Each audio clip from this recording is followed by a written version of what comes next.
yang ke-43 dari Asmaul Husna Al-Karim. Nama Allah yang sering kita dengar, sering kita sebut, Al-Karim.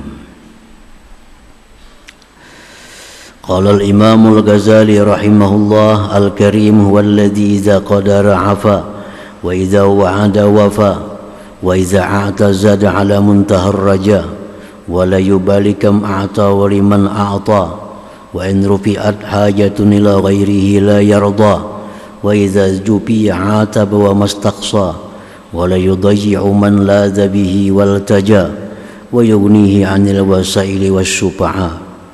Faman ijtama'a dzalik la bitakalluf fa huwal karimul mutlaq wa dzalika lillah subhanahu wa ta'ala faqat.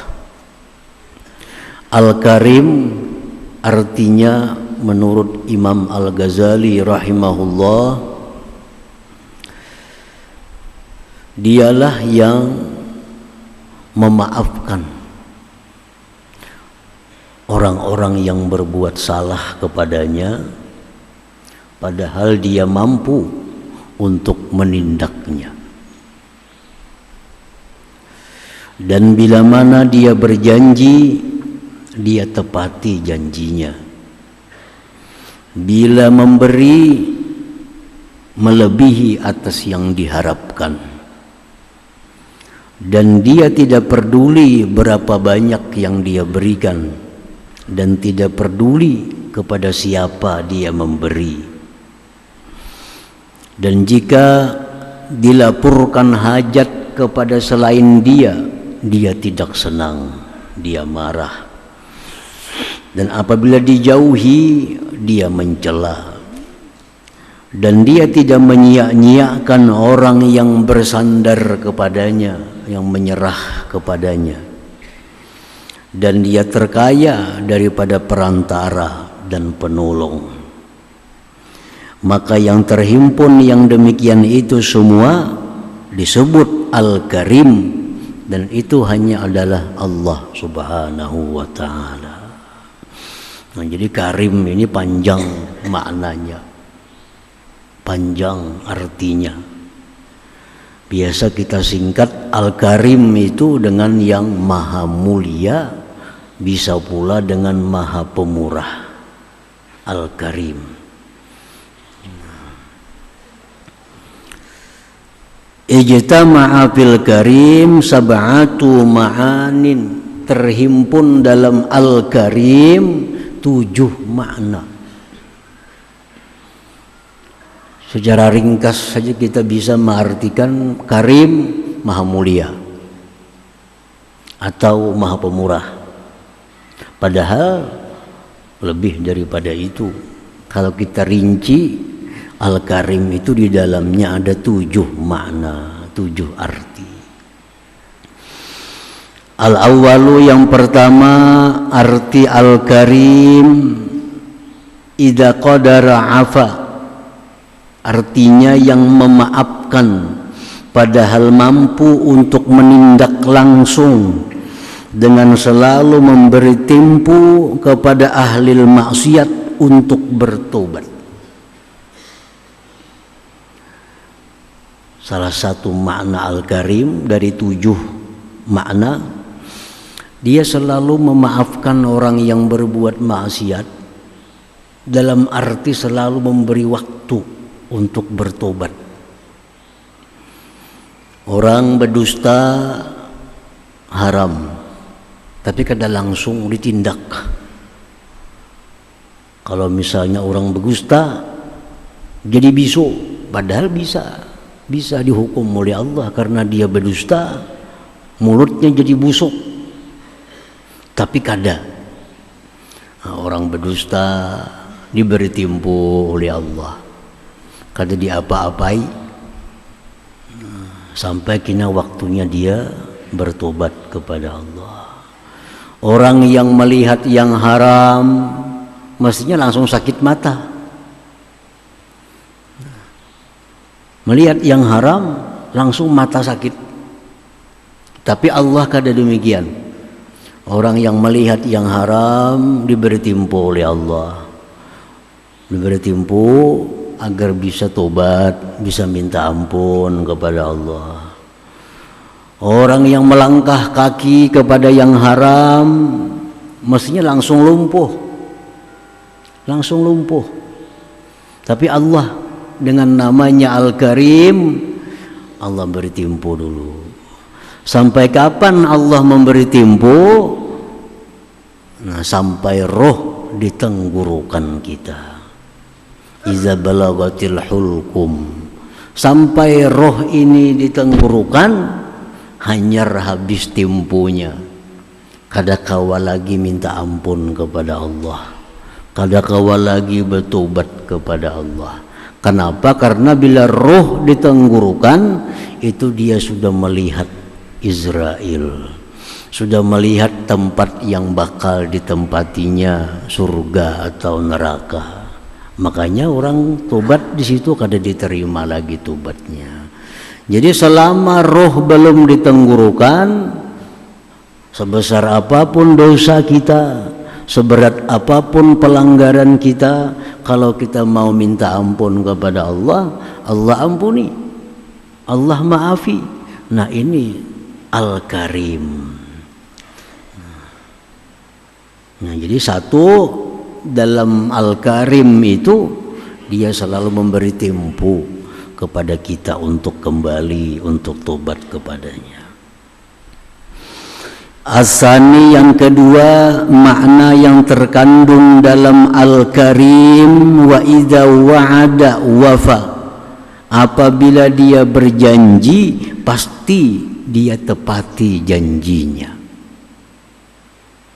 Allah pasti menepati apa-apa yang dia janjikan kepada hamba-hambanya itu. Mustahil Allah ingkar janji, karena ingkar janji itu sifat aib, sifat cela, dan Allah maha suci daripada sifat cela. Setiap Allah menjanjikan sesuatu, baik dalam Al-Quran, baik dalam hadis-hadis Nabi, maka itu janji Allah pasti akan ditepati oleh Allah Subhanahu wa ta'ala. Di dalam Al-Quranul Karim, Allah Subhanahu wa ta'ala berjanji, Ud'uni astajib lakum. Ud'uni, berdoalah kepadaku, mintalah kepadaku, aku perkenankan doa kamu.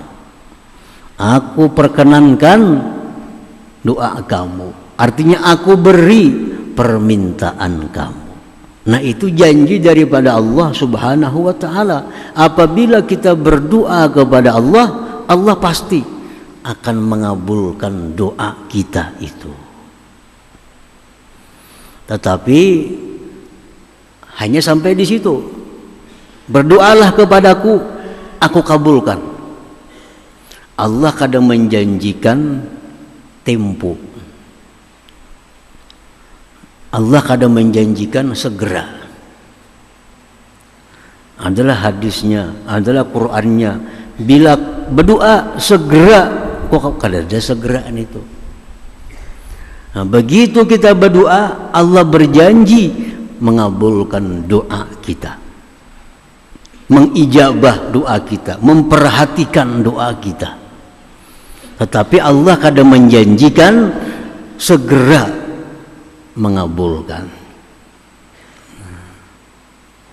Nah, jadi oleh karena itu para ulama menyimpulkan, setiap kali kita berdoa, jangan ada sedikit pun dalam hati kita keraguan bahwa doa kita ini kada kabul.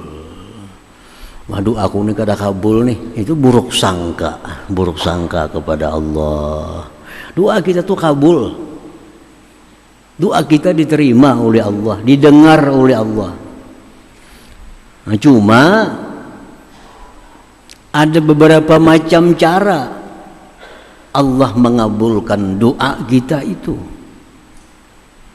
Ada yang Allah mengabulkan doa kita itu ajilan, segera. segera. Begitu kita berdoa, ya Allah, dalam tempo beberapa saat terwujud apa yang kita minta kepada Allah. Nah, itu bisa terjadi. Baik orang-orang dahulu, orang-orang sekarang, orang-orang kemudian, orang-orang salihin, orang-orang kada salih pun bisa begitu berdoa kepada Allah, langsung doanya diterima, dikabulkan oleh Allah saat itu juga, atau beberapa jam kemudian, atau beberapa hari kemudian.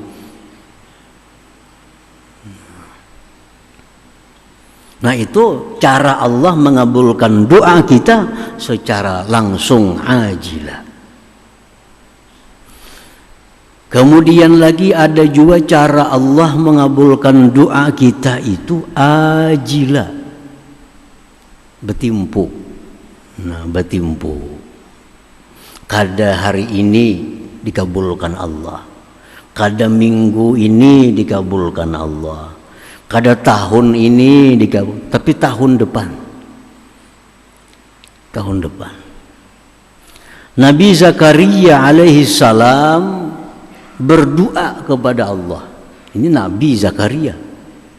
Rabbi habli min ladunka dzurriyyatan thayyibah. Wahai Tuhanku, berikan aku di sisi Engkau zuriat yang baik. Innaka sami'ud du'a, Engkau mendengar doaku. Yang berdoa ini Nabi Zakaria. Di mana Nabi Zakaria berdoa ini? Di tempat di mana yang penuh berkah, di Baitul Maqdis, di tempat di mana di situ Siti Maryam berhalwat. Nah, bukan main.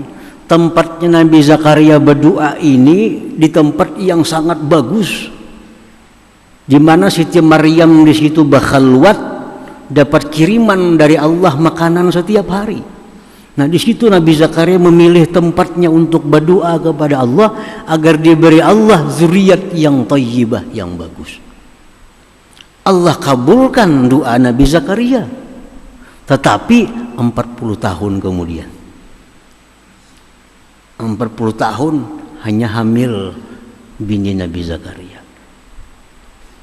Padahal yang berdoa ini Nabi. Kurang apa Nabi?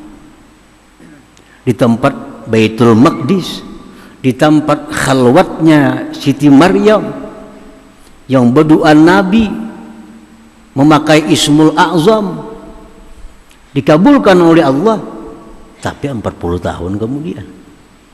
Nah, jadi orang-orang yang belum punya keturunan baca doa, Rabbi habli min ladunka dzurriyyatan thayyibah. Doa, berdoa kepada, jangan menyerah. 10 tahun berdoa kada kabul-kabul lagi. Nabi Zakaria 40 tahun. Nah, jadi kada ada istilah putus asa.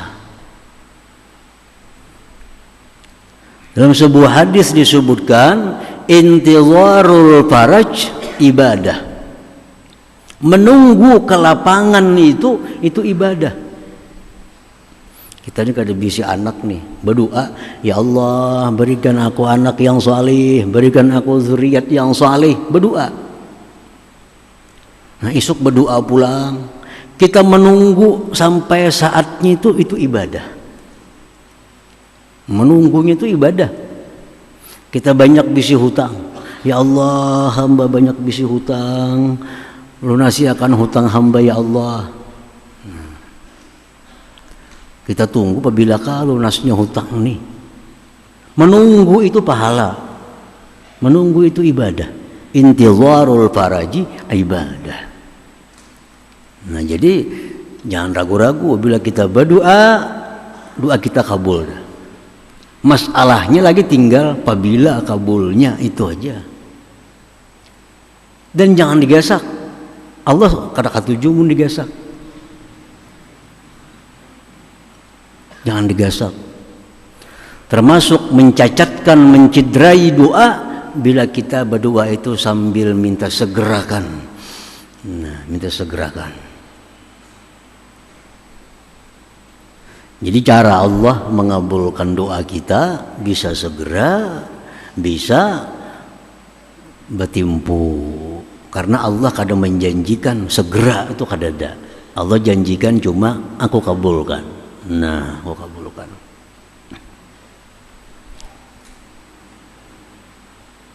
Nah, ada lagi cara Allah mengabulkan doa itu diganti Tuhan. Dengan apa Tuhan mengganti? Dengan yang lebih baik dari yang kita minta. Dengan yang lebih baik dari yang kita minta. Itu bisa. Karena nama Allah Al-Karim. Nama Allah Al-Karim. Kita minta ini, lebih pada itu diberi oleh Allah. Diganti dengan lebih baik. Ada orang yang minta kepada Allah sepeda motor, diberi Tuhan mobil. Kan lebih baik tuh. Nah itu pun bisa juga diganti. Dan bisa pula cara Allah mengabulkan doa kita itu ditabung jadi pahala. Nah, dikumpulkan jadi pahala. Kita berdoa dikumpulkan Tuhan jadi pahala. Kita berdoa dikumpulkan Tuhan jadi pahala. Kita berdoa dikumpulkan. Apa yang kita minta tuh kada terwujud. Kita minta sihat, kada saling sihatan, garing aja. Tapi diganti dengan pahala. Nah, diganti dengan pahala. Imam Yazid Ar-Raqqashi radhiyallahu anhu, beliau berkata, di akhirat nantinya Allah Subhanahu wa ta'ala menampakkan pahala-pahala ibadah yang dikerjakan hamba di dalam dunia. Tuh ya Tuhan, netlah pahalanya. Itu gedung tuh taulah, tuh pahala kau sembahyang. Tuh pahalanya. Kau ada melihat taman yang indah, itu milik engkau. Itu karena kamu suka berzikir kepada Allah. Nah, dilihatkan oleh Allah pahala-pahala ibadah yang kita gawe dalam dunia nih. Dilihatkan. Itu ada bidadari tuh ampunikan bidadari tuh. Itu pahala apa? Itu pahala karena engkau suka bersedekah. Dilihatkan.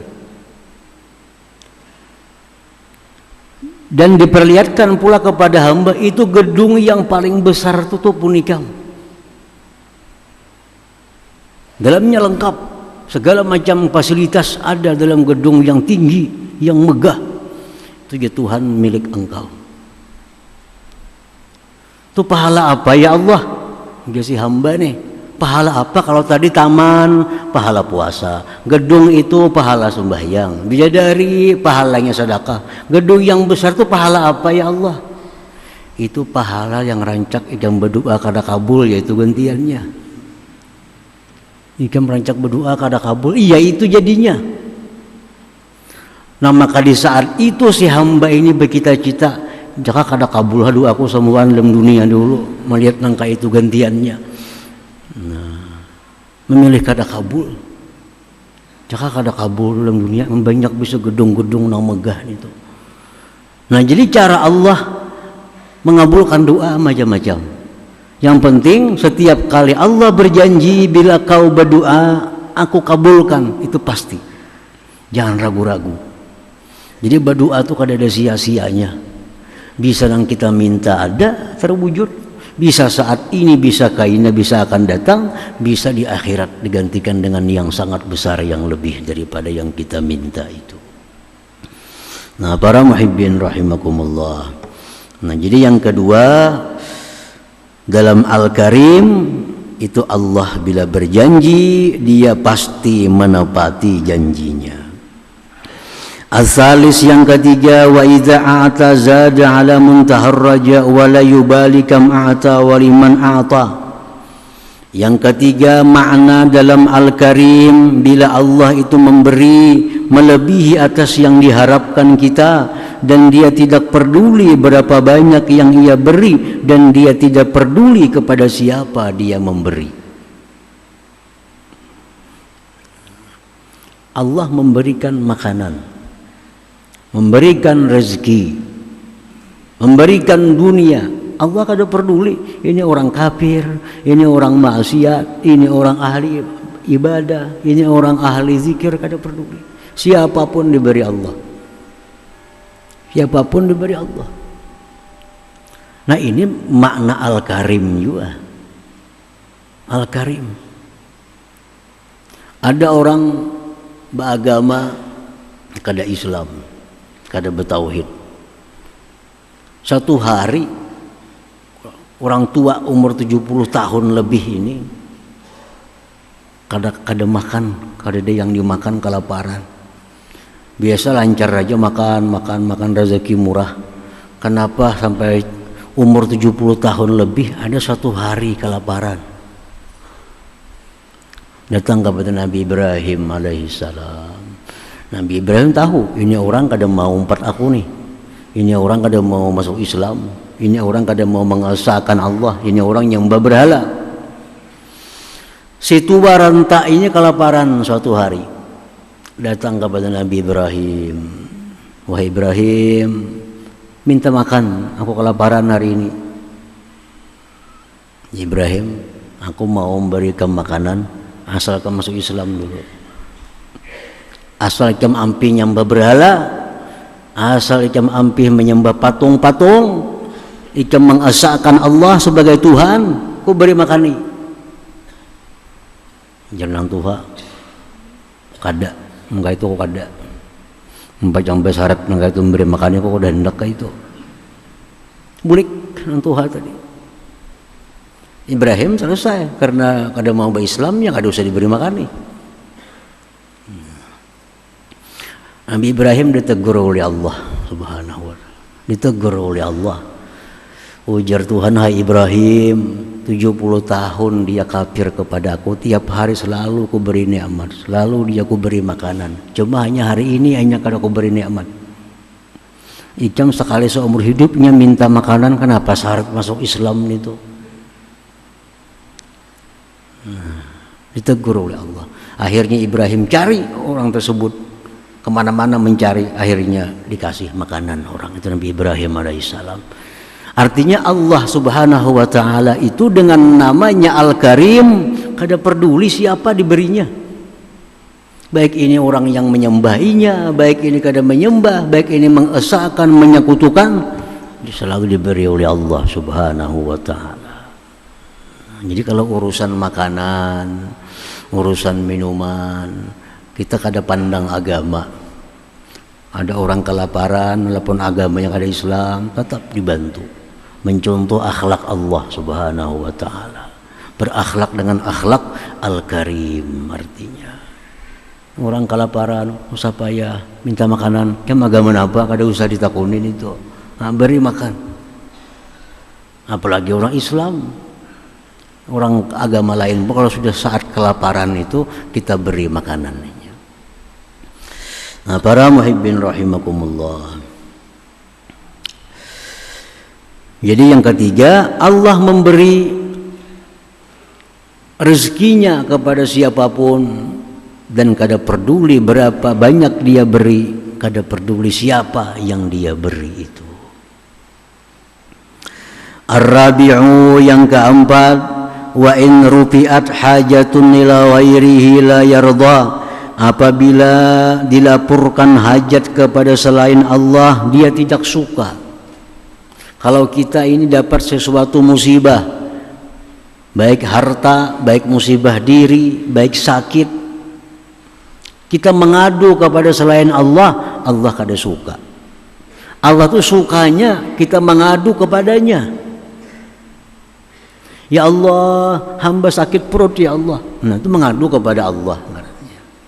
Ya Allah, hamba susah ya Allah, banyak masalah ya Allah, itu mengadu kepada Allah. Allah suka.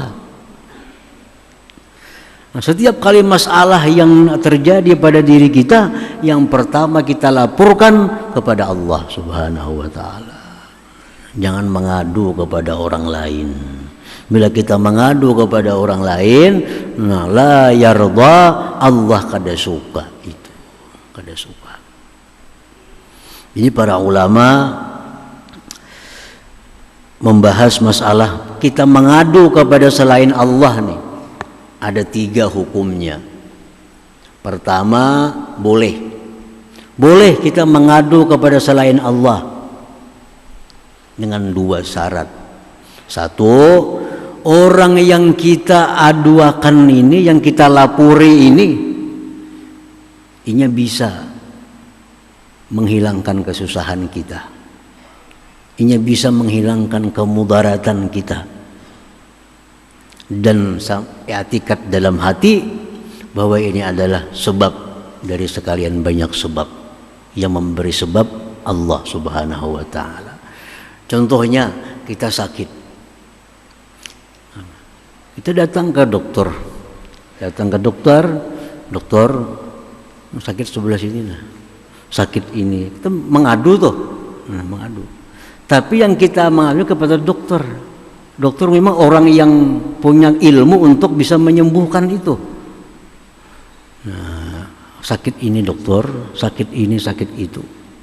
Tapi dalam hati kita mengiktikadkan bahwa yang menyembuhkan itu Allah, dokter ini hanya sebab. Nah, mengadu kepada dokter seperti itu kadang menghilangkan tawakal kita kepada Allah, kadang menghilangkan kesabaran kita. Kadang menghilangkan tawakal kepada Allah, kadang menghilangkan kesabaran. Kita datang ke tukang tabib yang bisa menghilangkan penyakit. Aku sakit ini wahai tabib, ampihakan bang, sembuhakan bang, obati bang. Tapi tabib memang sekolah itu, memang ahli itu. I'tikad di hati kita yang menyembuhkan Allah, ini sebab tabib ini. Nah, kita melapor yang demikian itu kada mengeluarkan kita dari golongan orang yang bertawakal, kada mengeluarkan kita dari golongan orang-orang yang sabar. Nah, yang kedua, melapor, mengadu makruh. Yang makruh ini yang mana? Nah, kita mengadu, kita melapor kepada orang yang kada bisa apa-apa, cuma yang sekedar mengeluh, sakit kepalaku, sakit awakku. Nang dipanggil orangnya dokter kada, tukang urut kada, apa kada, cuma sekedar menghilangkan beban. Orang ini banyak masalah hidupnya, lalu dituangkannya kepada orang lain. Aku di masalah ini, hatinya lapang. Karena tak bagi menanggung kawan 4 menanggung akan juga. Hati tak kurang sasak, tak kurang laba. Pada kawan ini kada bisa membantu, ini kan susah juga. Cuma karena kita bagi masalah kita jadi lapang. Nah, ini makruh. Dan ini mengeluarkan kita dari kesabaran. Kita jadi kada orang sabar lagi. Yang kedua ini. Nah, yang ketiga, mengadu yang diharamkan oleh Allah. Nah, orang sakit mengadu ke dokter, orang ini mengadu kepada ahlinya, tapi dalam hatinya ada kesal dengan takdir Allah ini. Nah, ini yang haram. Inya kada senang, inya kada lapang hati diberi musibah nih, lalu dia mengadu ke sana kemari. Nah, ini haram mengadunya nih. Ini mengadu yang haram. Jadi ada 3 macam kalau kita mengadu nih tuh. Bisa boleh, bisa makruh, bisa haram. Namun yang pertama aja nang tetap kita dalam keadaan sabar, dalam keadaan tawakal. Kita mengadu sakit kepada dokter, mengiktikadkan menyembuhkan Allah, dokter hanya sebab. Nah, ini mengadu kada jadi masalah. Tetap kita masih dalam sabar, masih dalam golongan orang yang bertawakal kepada Allah.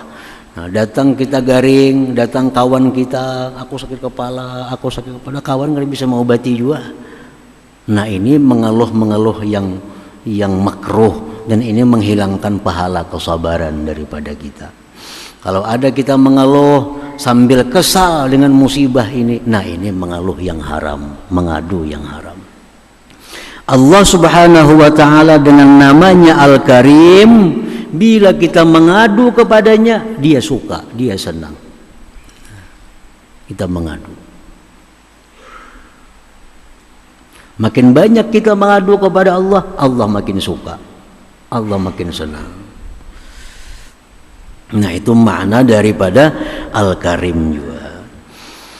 Al-Khamis, yang kelima, wa idza jubi'a taba, apabila direnggangi dia mencela. Allah tuh kalau kita jauhi, kita dicelaknya. Kita kadang mengingat Allah, kita kadang berzikir kepada Allah, kita melalaikan hukum-hukum Allah, nah, menjauhkan diri dari Allah. Nah, Allah cela kita, Allah cela kita. Nah, ini pun masuk dalam nama Allah Al-Karim. Kalau ada orang yang mendekat kepadanya, dia suka, dia senang, dia beri pahala. Kalau ada menjauh daripadanya, dia kada suka, dia cela kita. As-sadis, yang keenam, wala yudayyi'u man lazabih, dan dia tidak menyia-nyiakan orang yang pasrah kepadanya. Nah, kalau kita berserah kepada Allah, Allah akan memperhatikan kita. Allah akan memperhatikan kita. Wa may yatawakkal 'ala Allah fa huwa hasbuh. Dalam Al-Qur'an Allah berfirman, siapa yang menyerahkan perkaranya kepada Allah, Allah mencukupinya. Nabi Ibrahim alaihissalam dilemparkan ke dalam api. Hasbiyallah wa ni'mal wakil. Aku berserah kepada Allah. Allah sebaik-baik orang yang mengurusi aku. Nabi Ibrahim berserah kepada Allah, dicukupi oleh Allah Subhanahu wa ta'ala. Jadi berserah diri kepada Allah ini asal bujur-bujur berserah, jangan setengah-setengah. Allah akan mencukupi apa yang kita perlukan. Nah, itu pun masuk dalam Al-Karim. As-sabi'u, yang ketujuh, wa yughnihi 'anil wasaili wasyufa'a, dia Allah tidak perlu kepada penolong, kepada perantara untuk memberikan sesuatu kepada kita. Allah kada berhajat kepada orang, Allah kada berhajat kepada penolong untuk membikin sesuatu, untuk memberikan nikmat ke sesuatu. Allah kada perlu orang lain, karena dia bisa sendiri menyampaikan nikmat-nikmatnya kepada orang yang dia kehendaki itu. Nah, jadi 6-7 macam ini dalam kandungan Al-Karim. Jadi apa artinya Al-Karim? Panjang, 7 macam. Bila terhimpun 7 macam ini pada seseorang, maka seseorang itu disebut Al-Karim. Dan itu hanya bisa untuk Allah Subhanahu wa ta'ala. Nah, secara singkat biasa diterjemahkan Al-Karim itu adalah yang maha mulia atau yang maha pemurah. Nah, para muhibbin rahimakumullah, al-mu'min bismillahil karim ayyuhibbahu, orang yang beriman, orang yang percaya dengan nama Allah Al-Karim, dia akan cinta kepada Allah. Kalau kita percaya Allah itu Al-Karim, orang berbuat maksiat diampuninya, diberi timpu. Bila berjanji ditepatinya, bila memberi kada peduli siapapun diberinya. Nah, kalau ada orang yang pasrah kepadanya, dia urusi, dia pelihara. Nah, kalau kita memikirkan tentang makna Al-Karim, kita pasti akan cinta kepada Allah Subhanahu wa ta'ala. Jangankan Allah yang nikmatnya setiap detik kita terima, kalau kita mendengar ada raja, misalnya kita mendengar ada Raja Brunei. Raja Brunei itu orangnya adil umpamanya. Raja Brunei itu orangnya pemurah. Raja Brunei itu orangnya penyayang kepada rakyatnya. Nah, kita mendengar tuh hati kita mau kada mau senang dengan Raja Brunei. Walaupun kita kan tidak dapat napa-napa dari Raja Brunei ini tuh. Tapi hati kita otomatis cinta kepada raja itu. Nah, itu Raja Brunei, kalau ada orang sakit diobatinya gratis. Kalau ada orang susah dibantunya. Kalau ada orang miskin dikayakannya. Misalnya kita dengar kabar nih, kita kepingin loh Raja Brunei itu hendak tahu Kita cinta kepadanya, padahal sedikit pun kita kada merasa kebaikan darinya, cuma kepada rakyatnya aja. Nah, apalagi kepada Allah Subhanahu wa taala yang nikmatnya kada pernah putus kepada kita. Jadi kalau kita berpikir merenungi Al-Karim, pasti kita cinta kepada Allah Subhanahu wa taala. Pasti cinta. Nah, jadi pertama, orang yang percaya beriman bahwa Allah itu namanya Al-Karim, yuhibbu, dia cinta kepadanya. Orang cinta kepada Allah pasti dia ingin dekat dengan Allah. Orang yang cinta dengan seseorang pasti ingin dekat dengan seseorang itu. Yang kedua, kalau kita beriman kepada nama Allah Al-Karim, wa alla yaghtarra bihi, dan jangan terperdaya dengan nama Allah Al-Karim. Jangan tertipu. Allah itu memaafkan bila kita berbuat maksiat. Jangan tertipu. Menungkainnya aku berbuat maksiat, Tuhan itu pemaaf juga. Nah, ini orang terperdaya. Terperdaya dengan Al-Karim. Ma gharraka bi rabbikal karim, ujar Tuhan. Apa yang membuat engkau terperdaya dengan Tuhan engkau Al-Karim? Kita merasa sihat, merasa bahagia, merasa senang, padahal kita banyak maksiat, padahal kita banyak ingkar kepada Allah, tapi nikmat selalu melimpah. Nah, ini maulah kita terperdaya. Kita mengira Tuhan sayang. Kita mengira Tuhan itu sayang kepada kita. Buktinya apa? Kita sihat, kita selamat, kita kaya. Nah, jangan terperdaya. Karena Allah Ta'ala itu punya Al-Karim namanya, tapi di sisi lain dia ada punya nama Al-Muntaqim yang maha menyiksa. Di sisi lain dia ada punya nama Al-Muzil yang menghinakan, yang menghancurkan. Nah, jadi jangan terperdaya hanya dengan satu nama Al-Karim ini. Nah, jadi kalau kita kenal nama Allah Al-Karim, justru makin mendekat kepada Allah, bukan menjauh. Bukan menjauh. Allah kada pemarah, Allah pemaaf. Jangan diulah segan membuat maksiat, tapi hendaknya diulah untuk menambah cinta kita kepada Allah Subhanahu wa taala. Nah, dikisahkan Sayyidina Ali berisi beberapa orang budak. Sayyidina Ali orang yang ramah, orang yang kada pemarah, orang pemaaf.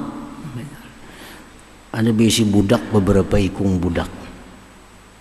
Di antara budak-budak Sayyidina Ali ada yang pintar, ada yang tapi pintar. Nah, sinang pintar ini begitu dipanggil Sayyidina Ali, ya gulam ta'al kemari, langsung segera mendatangi. Ini budak yang pintar. Budak yang tapi pintar ini dikiau, kesini aja Sayyidina Ali, kada hira-hirannya. Ta'al kemari ya gulam, canganginya kada hira-hirannya. Sampai 3 kali Sayyidina Ali memanggil, kada dihiraninya. Didatangi oleh Sayyidina Ali. Kenapa ikam ku panggil berapa kali kada mahinggai, kada menyahut. Jadi si budak ulun tahu pian tu kada pemarah orangnya. Nah, ini budak dengan tapi pintar ngarannya. Ngerti pintar budaknya. Kenapa ikam ku suruh kada maasi? Ikam ku kiau kada mahinggai. Kenapa? Ulun tahu pian tu penyayang, pian kada penyarikan. Nah, jadi kalau kita maksiat kepada Allah Al-Karim, nah ini kita kata pintar ngarannya. Maksiat di papa Tuhan tuh pemaaf aja, Tuhan pengampun aja. Ini kayak budak yang kata pintar tadi. Mestinya makin tahu Allah itu penyayang, pemaaf, makin mendekat kepada Allah Subhanahu wa taala, makin patuh dan tunduk kepadanya. Nah, jadi itu buah keimanan kita kepada Al-Karim, kita mesti cinta kepadanya dan kada terperdaya dengan nama Allah Al-Karim tadi. Nah, itu yang ke-43 Al-Karim. Kemudian yang ke-44 insyaallah Ar-Raqib. Ila hadratin Nabi sallallahu alaihi wasallam. Al-Fatihah.